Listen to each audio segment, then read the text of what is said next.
오늘은 종교개혁주일인데 우리는 오늘 말씀을 시작하면서 왜 매년 10월 마지막 주일을 구태여 종교개혁주일로 지키는가? 종교개혁주일이 있어도 교회가 그것을 굳이 지켜야 할 이유가 무엇인가 질문해 볼 필요가 있습니다. 우리의 신앙은 신앙생활을 하다 보면 옆으로 이렇게 미끄러 나갈 수 있는 가능성이 매우 높습니다. 개인의 신앙이 잘못되면 회개를 하면 되는데 교회의 방향이나 교회의 신학이 잘못되면 어떻게 되돌려야 합니까? 어렵죠. 한 지교회가 그래도 쉽지 않은데 교단이 잘못되고 교회 전체가 그릇된 길로 가면 이것을 돌이키는 것은 정말 어렵습니다. 그래서 우리는 종교개혁이 지난 500년이 넘어서도 1년에 한 번씩은 우리의 교회가 혹 잘못된 것은 아닌가 돌이켜보면서 교회는 늘 수정하고 개선해서 바른 길을 가야 된다는 사실을 기억하고 이 개혁에 열려 있어야 되겠다, 이것을 다짐하기 위해서 종교개혁주의를 지키는 겁니다. 아울러서 교회가 잘못된 것이 없을 때도 종교개혁주의를 지키는 이유는 정말 본질적인 게 무엇인가? 교회가 갖고 있어야 되고 꼭 붙들어야 되고 놓치지 않아야 될 본질이 무엇인가? 이것을 다시 한번 다짐하기 위한 목적도 있다는 사실입니다. 루터가 종교개혁을 할 때의 그 대상은 로마 천주교였습니다. 로마 천주교는 루터의 종교개혁 당시에 많은 부분에 있어서 신도들을 하나님 앞으로 이끄는데 하나님께로 나아가는 그 일을 잘 감당하지 못하게 되었었죠. 하나님 앞에 나아가는 것, 하나님을 기쁘게 하는 것이 무엇입니까? 믿음입니다. 그런데 당시에 로마 천주교는 믿음으로 구원에 이르고 성도가 정말 믿음으로 살아야 된다는 것을 제대로 강조하지 못했습니다. 히브리서 11장 6절을 한번 같이 보겠는데 자막 보시죠. 같이 한번 읽으십시다. 믿음이 없이는 하나님을 기쁘시게 하지 못하나니 하나님께 나아가는 자는 반드시 그가 계신 것과 또한 그가 자기를 찾는 자들에게 상 주시는 이심을 믿어야 할지니라. 하나님께 나아가려면 뭐가 필요합니까? 믿음이 필요합니다. 하나님께 나아가려면 믿음이 필요한데 그 믿음으로 하나님을 기쁘시게 한다 그랬습니다. 그러니까 교회는 하나님께 나아가는 하나님께 올곧게 나아가는 그 길을 늘 열어놓고 가르쳐야 되는데 그것이 믿음인데 종교 개혁이 있었을 때 교회는 믿음을 강조하지 않았던 것이죠. 두 번째, 종교 개혁이 일어날 때 또 로마 천주교가 잃어버린 것은 말씀에 대한 강조를 잊어버리고 있었습니다. 말씀에 대한 신실한 반응이 우리가 하나님께로 나아가는 길이라는 사실입니다. 여러분, 사랑하는 충현의 가족들, 오늘 예배드릴 모든 하나님의 성도님들, 하나님의 말씀에 잘 반응하실 수 있기를 주 안에서 소망합니다. 하나님 말씀에 신실하게 반응하는 것은 말씀을 사랑하는 것이죠. 여러분, 우리가 말씀을 사랑하게 되면 말씀을 옳게 분별하게 되고 말씀에 예민하게 반응하게 됩니다. 여러분, 우리 충현 가족들에게 이런 말씀에 예민한 반응이 있었으면 좋겠습니다. 어떤 말씀이 건강한 말씀인지 어떤 말씀이 싱싱한 말씀인지를 분별하고 그것을 잘 판단할 수 있는 성도들, 이런 성도들은 말씀을 잘 먹고 있는 성도들입니다. 교회는 이렇게 말씀으로 성도들이 살 수 있도록 그렇게 하는 길을 여는 이런 교회가 되어야 마땅한 거죠. 우리 충영교회에 제가 듣기에 미식가들이 많다는 얘기를 들었습니다. 이게 뭐 입이 예민하신 것 같아요. 여러분, 입이 예민한 사람들, 뭐 요리를 하시든 그냥 먹는 걸 즐기시는 분이시든 입이 예민한 사람들의 특징이 뭡니까? 먹어보면 이게 싱싱한 음식인지 맛이 간 음식인지 금방 압니다. 이게 재료가 맛을 내는 건지 조미료가 맛을 내는 건지 여러분, 그것을 미식가들은 분별할 수 있습니다. 말씀에 대해서도 마찬가지죠. 그 말씀이 싱싱한 하나님의 살아있는 말씀인지, 조미료 잔뜩 친 말씀인지, 아니면 원래 자체가 맛이 간 말씀인지, 무늬만 말씀이고 다른 거 덮여 입힌 건지, 여러분 이런 것들을 분별하려면 말씀을 사랑해야 됩니다. 말씀을 사모해야 되는 것이죠. 그리고 말씀에 자꾸 반응해 봐야 되는 겁니다. 말씀에 예민하게 반응하는 사람들이 말씀에 살아있는 사람들이죠. 교회는 이 말씀의 길을 열어놔야 한다는 사실입니다. 그런데 루터가 종교개혁할 당시에 로마 천주교는 이런 말씀을 가르치려는 노력이 심각하게 부족했다, 이렇게 볼 수 있겠습니다. 종교개혁을 이렇게 이끌었던 원리를 5가지로 요약을 하는데 모두 오직으로 이렇게 정리가 되죠. 우리가 한번 복습하고 갔으면 좋겠는데, 오직 성경, 오직 은혜, 오직 믿음, 오직 예수, 오직 하나님의 영광. 이 5가지가 종교개혁을 이끌었던 원칙이죠. 물론 루터가 이 5가지 원칙을 요약해서 발표하지는 않았습니다. 루터와 루터를 중심으로 있었던 종교개혁가들이 한 일들을 돌이켜보니까 결국 이렇게 요약이 되더라는 겁니다. 오직 말씀, 오직 믿음, 이 2가지를 강조해드렸지만 은혜, 예수, 하나님의 영광, 이것도 교회가 꼭 간직해야 될, 이런 교회가 싱싱하기 위해서, 영적으로 생명력이 넘치기 위해서 간직해야 될 그런 모습이라고 우리가 기억하면 되겠습니다. 오늘 말씀은 베드로 후서입니다. 베드로 후서의 저자는 베드로이죠. 로마 천주교에서는 베드로를 초대 교황이라 이렇게 칭했습니다. 저는 거기에 동의하지 않습니다. 그렇지만 종교주의 개혁주일날 베드로의 말씀을 우리가 살펴보는 것은 저는 의미가 있다고 생각합니다. 베드로 자신이 교황이라는 생각에는 동의하지 않지만 베드로의 신학 가운데, 베드로의 교훈 가운데 종교를 개혁하면서 우리가 바른 신앙을 갖고 살아가야 된 그 일에 도움이 되는 내용이 너무나 많기 때문입니다.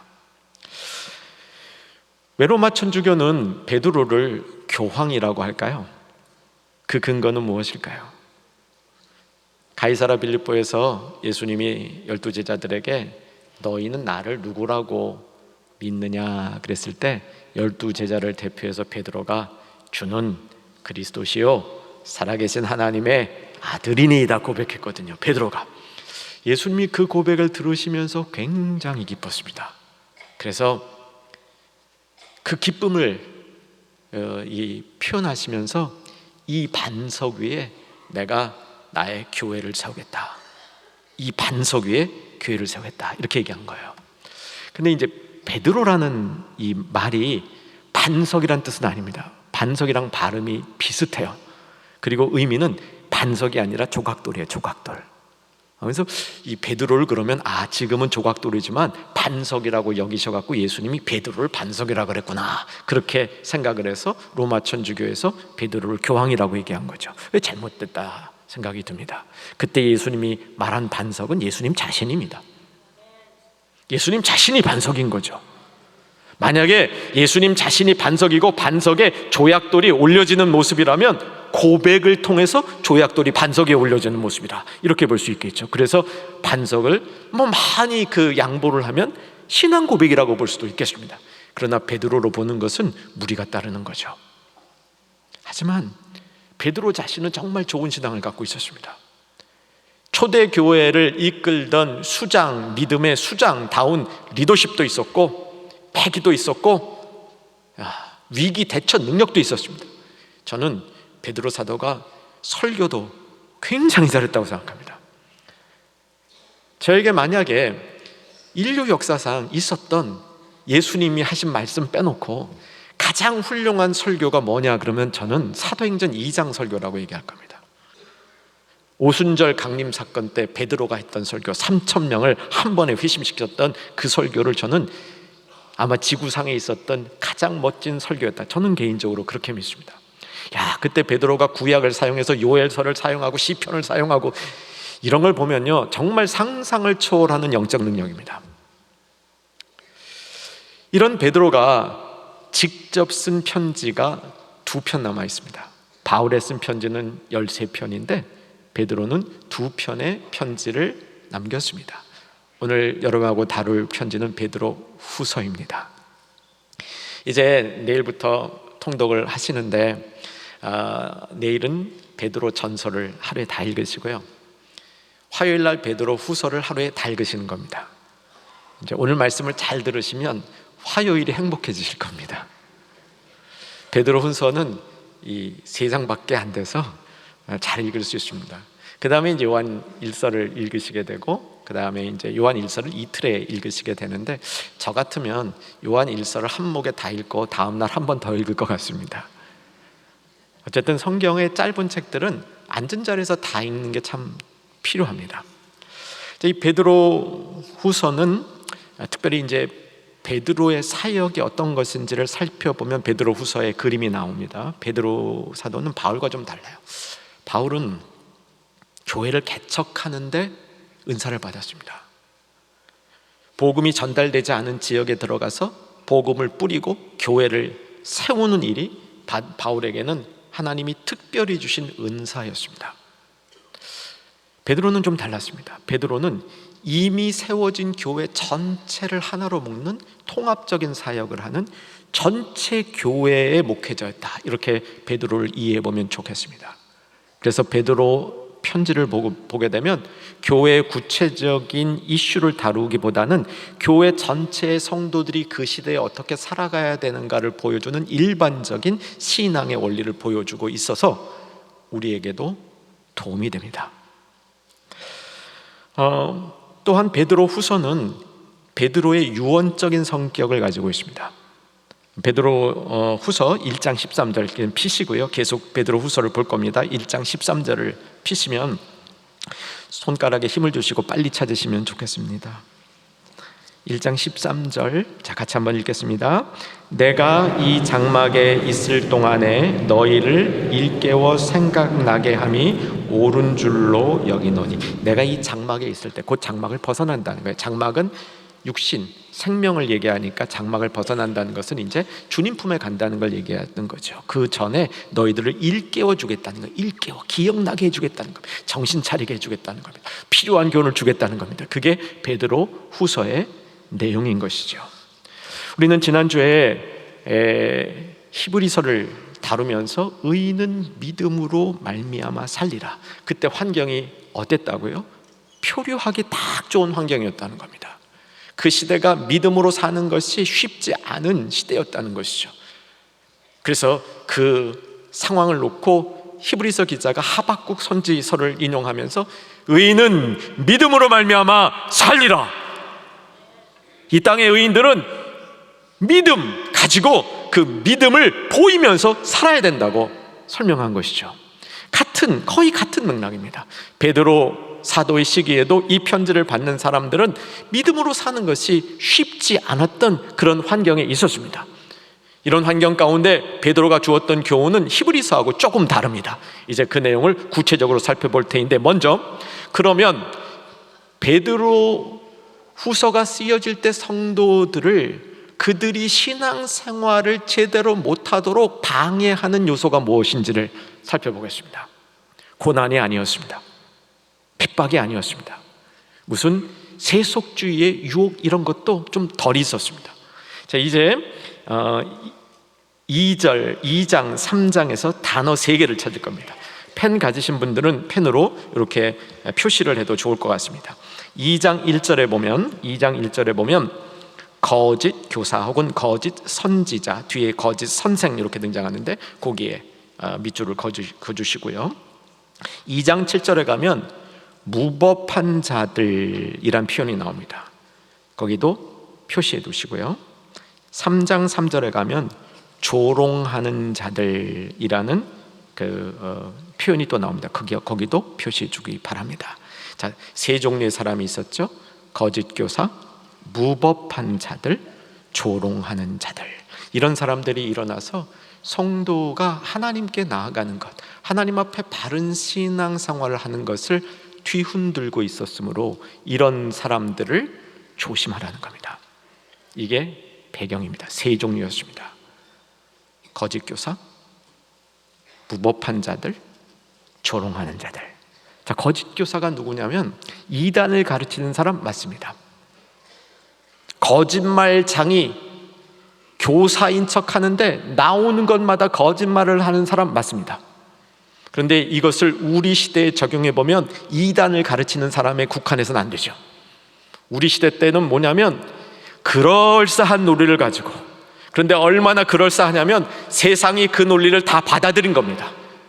그 논리를 가지고 예수 믿는 기본 정신, 성경의 정신을 왜곡시키고 성경의 가르침을 뒤흔들어 놓는 그러한 가치와 원리를 가르치는 이 세상의 강력한 교훈을 여기서 말하는 거짓 교사라, 이렇게 정리할 수 있겠습니다. 예를 들면 잘못된 성에 대한 개념을 가르치는데 그게 맞다고 얘기하는 겁니다.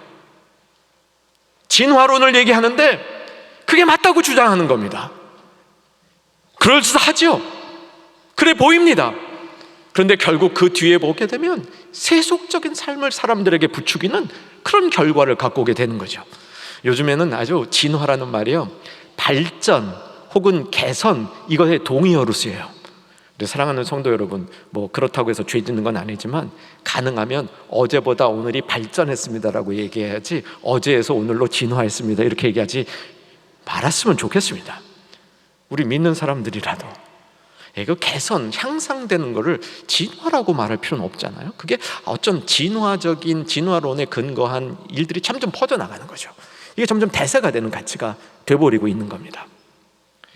무법한 자들은, 우리 한번 2장 7절을 읽어보면 좋겠는데, 2장 7절. 자, 무법한 자들은 누구를 가리키는가? 2장 7절 읽으십시다. 무법한 자들의 음란한 행실로 말미암아 고통당하는 의로운 롯을 건지셨습니다. 여기서 무법한 자는 음란한 자를 얘기해요. 음란한 것을 부추기는 거, 음란한 것을 아주 당당하게 하게 하는 거, 음란한 것을 멋져 보이게 하는 거, 음란한 것이 빛나 보이게 하는 것, 그래서 음란한 것에 종이 되게 하는 것. 우리 지난 금요일 날 의의 무기, 불의의 무기, 우리의 몸이 의의 무기로 하나님 앞에 드려져야 된다 배우셨죠? 같은 맥락에 있는 겁니다. 우리의 몸이 불의의 무기로 쓰일 수 있도록 그렇게 이끄는 수많은 것들이 무법한 자들이라고 이해하면 될 것 같아요. 이것이 우리가 하나님 앞으로 나아가는 올곧은 신앙을 파괴하고 있는 것들이죠. 조롱하는 자들이란 자들은 이런 자들입니다. 말세에 조롱하는 자들이 나타나서 3장 3절 제가 읽어드릴게요. 먼저 이것을 알지니 말세에 조롱하는 자들이 와서 자기 정욕을 따라 행하며 조롱하는 겁니다. 이게 무슨 뜻이냐면 말세라는 것은 심판이 없다고 얘기하는 거예요. 심판이 없다고 얘기하는 겁니다. 그래서 심판이 없으므로 아주 당당하게, 무신론자들 그렇잖아요. 얼마나 말할 때 보면 당당합니까? 죽으면 안 당당할 거예요. 그런데 살아서 말할 때는 얼마나 당당합니까? 마치 신이 없는 것처럼 그렇게 신을 조롱해도, 하나님을 조롱해도 내가 끄떡없다, 나는 이렇게 살고 있다, 이렇게 표현들이죠. 그런데 사랑하는 여러분, 우리가 이들에게 조롱당하는 모습은 이런 겁니다. 이들에게 조롱을 안 당하려면 이렇게 돼야 되는 겁니다. 우리는 심판을 두려워하지 않는다. 여러분, 우리는 심판을 즐거워한다. 왜냐하면 그 심판 때에 하나님이 나를 인정해 주실 것이기 때문에. 얘가 좀 부족한 게 있었습니다. 얘가 좀 연약한 게 있었습니다. 그래도 하나님이 심판할 때 그럼에도 불구하고 얘는 성실하게 나를 따르는 나의 자녀다, 이렇게 인정해 주실 것이기 때문에. 여러분, 우리 성도의 신앙은 우리에게 반드시 심판이 있으며, 그 심판은 믿지 않은 자에게는 큰 두려움이지만 믿는 자에게는 그것이 기다리고 즐거운 시간이 되어지는 그런 신앙으로 꼭 성숙하실 수 있기를 바랍니다. 그런데 세상에 살다 보면 점점 그게 약해지는 겁니다. 그래서 세상 사람들과 똑같이 심판이 두려워지고 마지막을 맞이하는 게 겁나고, 이래서 그냥 세상에 속한 사람으로 조금씩 전락되고 있는 거죠. 이것이 베드로 사도가 편지를 쓸 때 성도들이 갖고 있는 문제점이었습니다. 이제 오늘 말씀으로 돌아오겠습니다. 오늘 말씀은 베드로 후서 중에, 저는 베드로 후서 중에 이 표현 하나만 다 기억하고 있으면 베드로 후서를 다 이해했다고 생각합니다. 그 표현이 4절에 나옵니다. 그거 먼저 같이 봤으면 좋겠습니다. 1장 4절에 보면, 자 4절 같이 한번 읽을 준비하시고요. 읽겠습니다.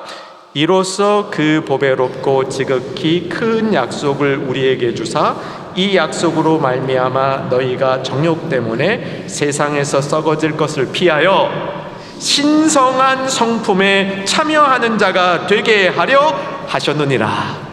그러니까 베드로 사도가 정말 성도들에게 원했던 모습은 바른 신앙을 가지고 이 세상에서 흔들리지 않고 살아가는 성도, 정말 이 세상을 멋지게 승리하며 살아가는 성도를 이 표현으로 쓴 겁니다. 신성한 성품에 참여하는 자. 여러분, 신성한 성품에 참여하는 자 되시기를 축복합니다. 신성한 성품에 참여하는 자를 좀 줄여서 신의 성품에 참여하는 자, 그렇게 줄여도 됩니다. 원어적으로 보면 꼭 신성한이라고 번역할 필요가 없어 보여요. 원어는 그대로 신의 성품에 참여하는 자. 너무 멋있어서 아멘 못하신 분들이 있으시죠? 네, 끝날 때는 다 그래, 신의 성품에 참여하는 자 나도 될 거야, 나도 될 수 있어, 성경이 나도 거기에 참여하는 자라고 말했으니까 될 수 있어, 이런 마음으로 이제 예배를 마쳤으면 합니다. 자, 신의 성품은 무엇일까요? 신의 성품은 이제 성경적으로 보면 하나님이 인간을 만드실 때 하나님의 형상을 따라 인간을 만들었다는 겁니다. 인간을 따라, 하나님의 형상을 따라 인간을 만들고 하나님의 기본적인 성품을 그 형상을 따라 인간에게 주신 거예요. 이게 신의 성품입니다. 하나님의 성품입니다. 그러니까 하나님의 성품은 우리가 받아서 우리를 통해서 세상에 반사해내야 되는 그런 성품이기도 합니다. 하나님에 대해서 연구하는 신학의 이 분과를 조직신학이라고 합니다. 조직신학자들이 하나님의 이 속성, 성품, 이런 것들을 쭉 성경을 통해서 오랜 기간 연구해서 하나님의 성품은 두 종류가 있다라고 이렇게 분류를 했습니다. 하나는 하나님만 갖는 고유의 성품입니다. 이것은 인간이 따라할 수 없는 겁니다. 예를 들면 전지전능하심, 이건 인간이 따라할 수 없어요. 인간이 그거 따라하다간 교만해집니다. 그런데 인간과 하나님이 공유하는 성품들이 있다고 그래요. 꽤 돼요. 몇 가지 됩니다. 꽤 되는데 그 중에 3가지만 찾아보는데, 어디서 찾냐면 에베소서 5장 9절 빛의 열매 3가지.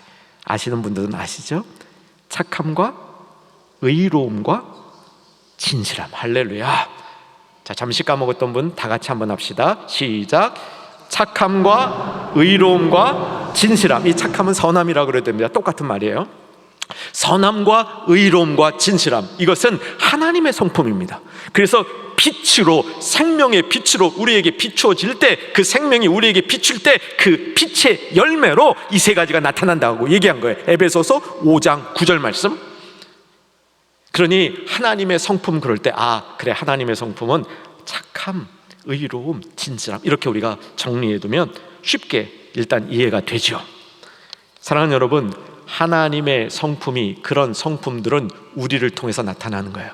그래서 여기서 말하고 있는 신의 성품에 참여하는 자, 에베소서의 말로 말하면 생명의 빛이 비추어진 자, 생명의 빛을 내 안에 간직하고 있는 자, 그 생명의 빛이 내 안에 머물고 있는 자, 이들에게 나타나는 겁니다. 그런데 이게 신의 성품이라는 게, 여러분, 성품이라는 게 한 번에 생깁니까? 내가 어느 날 성품이 한 번에 생깁니까? 그렇지 않아요. 성품이라는 것은 과정을 통해서 이루어져 가는 겁니다. 그래서 오늘 본문 5절, 6절, 7절에 보면 어떻게 성품이 이루어져 가는 과정을 보여주는 이 표현이 나오죠. 무엇 위에 무엇, 이렇게 나오는데, 자, 저를 한번 보시고요. 이게 과정을 8가지 과정으로 얘기합니다. 혹시 8가지 과정을 한 번에 읽으시면서 다 외우실 수 있겠습니까? 자신 있으세요? 해보십시다. 한번 같이 보세요. 5절, 6절, 7절 볼 겁니다. 1장 5절, 6절, 7절 성경 보고 오셔야 돼요. 그러므로 더욱 힘써 너희의, 같이 읽겠습니다. 믿음의 덕을, 덕의 지식을, 지식의 절제를, 절제의 인내를, 인내의 경건을, 경건의 형제 우애를, 형제 우애의 사랑을 더하라. 계속 읽겠습니다. 이런 것이 너희에게 있어 흡족한즉 너희로 우리 주 예수 그리스도를 알기에 게으르지 아니하고 열매 없는 자가 되지 않게 하려니와. 자, 저를 한 번 더 보시고요. 자, 같이 한번 도전해 보는 겁니다. 믿음의 덕을, 덕의 지식을, 지식의 절제를, 절제의 인내를, 인내의 경건을, 경건의 형제 우애를, 형제 우애의 사랑을. 되잖아요. 제가 보니까 70% 따라 하신 것 같아요. 놀랍죠? 여러분, 안 될 것 같은 게 되잖아요. 저도 이거 놀랐어요. 저도 놀랐습니다. 일부 하면서 더 놀랐어요. 진짜 되더라고요, 진짜. 여러분, 이게 우리가 신의 성품에 참여할 때 이런 과정들을 통해서 이 성품을 배워간다는 걸 얘기해 주고 있습니다. 시작이 믿음이에요. 믿음이 있어야 시작이 됩니다. 그 믿음에 덕이 더해지는 겁니다. 지식이 더해지고 절제, 인내, 경건, 형제 우애, 사랑, 이런 게 이렇게 더해지는 거예요. 근데 이게 뭐냐면 하나가 끝난 다음에 위에 얹혀지는 게 아닙니다. 믿음이라는 게 있을 때 믿음 속에 씨앗이 있어, 원소가 있어요. 원소. 그 원소 속에 덕이 담겨 있습니다. 덕이 꽃처럼 피는 겁니다. 믿음이라는 통양 위에 덕이 꽃처럼 피는 거예요. 그리고 덕 안에 똑같은 방식으로 지식이라는 원소 씨앗이 있어서 그게 또 그 안에서 피어오르는 겁니다. 그러니까 하나 위에 하나가 쌓이는 게 아니라 이게 연결돼서 쭉 이렇게 성장하면서 신의 성품, 하나님의 성품을 우리가 가질 때 이런 요소들이 어우러지면서 멋지게 이렇게 커져가는 모습을 보여주는 겁니다. 아멘 되시겠어요? 여러분, 하나님의 성품에 참여하는 자 되시기를 소망하시길 바랍니다. 이렇게 성품이 자라는 모습 가운데 다 살필 수는 없고요. 여러분, 믿음이 있으면 덕이 그 안에서 꽃으로 피어야 돼요. 그래서 믿음이 있는 사람은 덕이 있어야 됩니다. 덕이 없으면 내가 갖고 있는 믿음이 정말 좋은 믿음인지 점검해 봐야 됩니다. 믿음이 좋은 사람의 삶에는 덕이 나타나야 됩니다. 그리고 덕이 있는 그 위에 지식이 생겨야 이 지식이 진짜 지식인 겁니다. 그리고 절제도 지식 위에 생기는 겁니다. 내가 절제 잘한다는 것이 성격이 차분해서 절제 잘하는 게 아닙니다. 원래 나는 독한 사람이기 때문에 절제를 잘하는 게 아닙니다. 여러분, 절제를 잘하려면 지식이 있어야 돼요. 그 지식은 덕 위에, 덕은 믿음 위에 세워지는 겁니다. 이렇게 신의 성품에 참여하는 것은 과정을 겪는 것이라고 가르쳐 주고 있는 것이죠. 이 점을 본문 가운데 또 하나 신의 성품에 참여하는 모습을 하나 더 살펴봐야 됩니다. 신의 성품에 우리가 참여하게 될 때, 하나님이 주신 것이 있습니다. 이 주신 것을 붙들고 그 주신 것을 가지고 그 위에 이 덕, 믿음, 덕, 지식, 이런 토양이 생기는 겁니다. 자, 같이 봐야 되는데 3절. 자, 이번도 펜을 들고 따라오셔야 돼요. 자, 3절과 4절. 3절 볼 겁니다. 그의 신기한 능력으로 무엇과 뭘 줬어요? 생명과 경건에 속한 모든 것을 우리에게 주셨으니 이는 자기가 영광의 덕으로 우리를 부르신 이를 알므로 말미암으리라. 4절. 이로써 그 보배롭고 지극히 큰 약속을 우리에게 주사. 여기 3절과 4절에 주사 두 번 나옵니다. 먼저는 생명과 경건에 속한 모든 능력, 두 번째는 보배롭고 지극히 큰 약속. 이게 약속이 여기서 하이라이트예요. 근데 그 전에 주사 2번 나와요. 요거 거기 써두실 게 있어요. 그냥 주사라고 돼 있거든요. 선물을 주사예요. 선물을 주사. 여기 원어는 주다라는 말이 성경에 굉장히 중요한 말입니다. 제공하다, 넘기다 이런 뜻이거든요. 근데 그 단어가 아니에요. 여기서는 선물을 주다. 선물을 주다. 잘 안 써요 그렇게. 근데 여기 선물을 주다라고 분명히 쓰고 있어요. 그러니까 신의 성품에 참여하는 것의 시작은 선물을 주신 데서 시작이 되는 겁니다. 아멘 되시겠습니까? 자, 묻습니다. 예수님으로부터 선물 받으신 분들 아멘. 못하신 분들이 있어요. 예수님이 굉장히 억울하실 것 같아요. 아니 내가 그 좋은 선물을 정성스럽게 나를 십자가에 못 박아가지고 너를 위해서 선물을 줬는데, 아니 그거를 안 받았다고 주장하고 아멘도 못하는 이 녀석은 도대체 어떤 녀석들이야? 예수님이 그러실 것 같아요. 그래서 예수님 섭섭 안 하기 위해서 한 번 더 하겠습니다. 예수님으로부터 선물 받으신 분들 아멘. 지금 제대로 됐어요. 여러분 정말 좋은 선물 받았습니다. 얼마나 좋은 선물이냐면요, 이 선물을 받으면 우리 인생 자체가 선물이 될 수 있는 선물입니다. 그래서 우리가 우리 자체가 선물로 드려지고 그렇게 드려질 수 있는 그런 강력한 선물을 받은 겁니다. 제가 한 1년쯤 전인 것 같아요. 일기를 쓰다가 이런 생각이 들었습니다. 매일 내가 받은 선물 한 가지, 내가 준 선물 한 가지를 적어보리라, 이렇게 생각을 했습니다. 이제 저 같은 경우는요, 사실은 한 일주일에 하루 정도는 거의 아무도 안 만나고 성경만 연구하고 기도만 하는 날이 있어요. 그런 날은 사람을 안 만나니까 주고받을 게 별로 없죠. 그런데 이제 그때는 이제 이런 말씀 깨달은 게 선물로 준 거예요. 근데 받은 거죠. 근데 제가 든 건 없는 것 같아. 그런데 여러분 한번 해보세요. 사실은 제가 이거를 꽤 오래 했는데 요즘 못했어요. 근데 꽤 오래 했었습니다. 정말 받은 거 많아요. 그리고 정말 내가 주는 것도 많아요. 그리고 내가 다른 사람에게 선물이 되고자 하는 삶을 살 때 다른 사람에게 유익하게 행할 수 있는 그런 이제 이 주변 여건들이 굉장히 많아요. 이것은 예수님이 우리에게 선물을 주셨기 때문인데, 그 선물이 너무 귀해서 우리 자체가 선물이 되게 해주신 겁니다.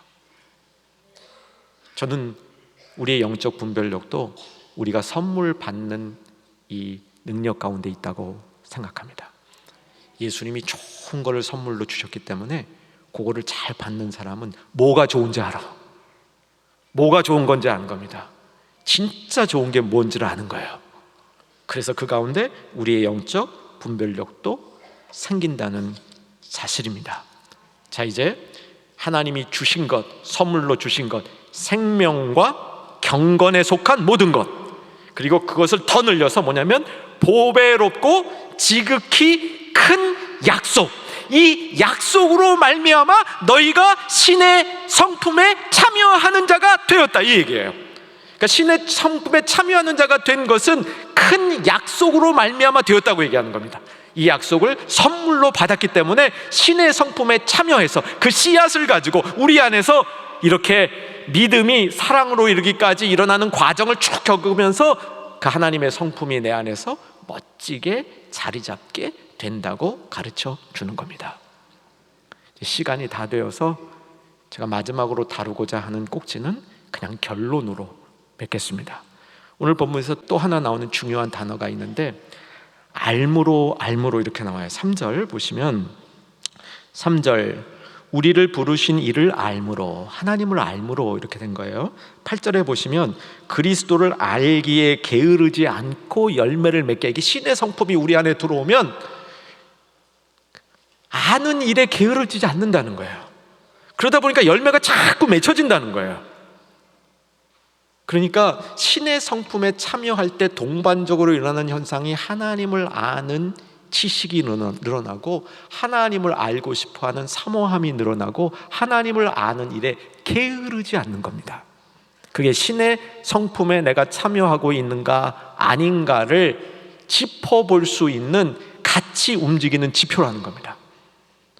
여러분, 베드로 사도가 정말 귀한 교훈을 우리에게 줬습니다. 흔들리지 말고 견고하게 이 세상을 살아갈 수 있는 방법에 대한 총체적인 교훈을 우리에게 줬습니다. 하나 꼭 마음에 담으시고 꽂으시고 삶의 자리로 돌아가시기 바랍니다. 신의 성품에 참여한 자, 저와 여러분 모두가 그분들입니다.